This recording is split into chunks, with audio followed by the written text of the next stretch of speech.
Their goal is to achieve pleasure, but also eliminate pain. And they divide, very cleverly I think, pleasure into 3 categories.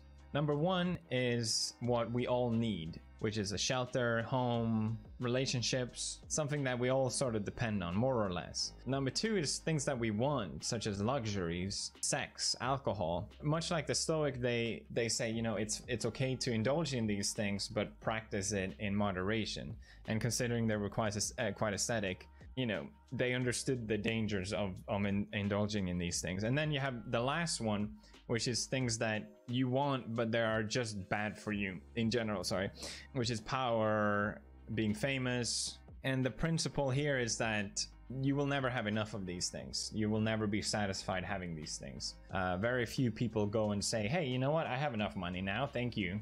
Jeff Bezos isn't really going, hey, you know what? I got enough fame and power. I'm quite pleased now. No, everyone keeps pursuing these things. At least most people do, because they have no limit. And I would actually argue that these two go in the same category as sex and luxuries, but I'm also very heavily simplifying these things, so take it with a grain of salt. So Epicurus had this garden, which is on the cover, which is quite famous and referenced by a lot of people. I think it was used as this area where you would teach yourself to not be dependent on these luxuries and sort of things. And garden is quite fitting for that.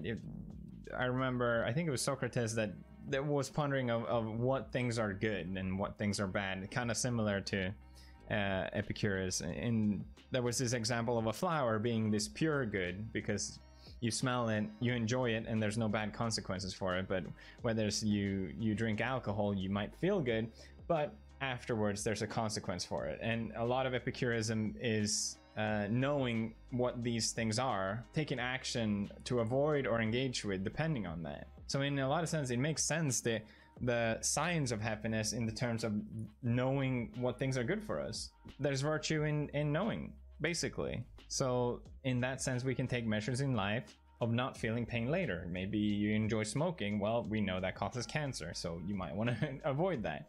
And that's the sort of net positive and net loss that Epicurism is based on, trying to compare, you know, is it worth it? Is it worth engaging with these things? If you're practicing asceticism, it's a balance, basically. And the same thing when you're practicing asceticism in self-discipline, you know, if you're gaining more pain from withstanding from things in the long run, obviously, you know, doesn't that kind of defeat the whole purpose?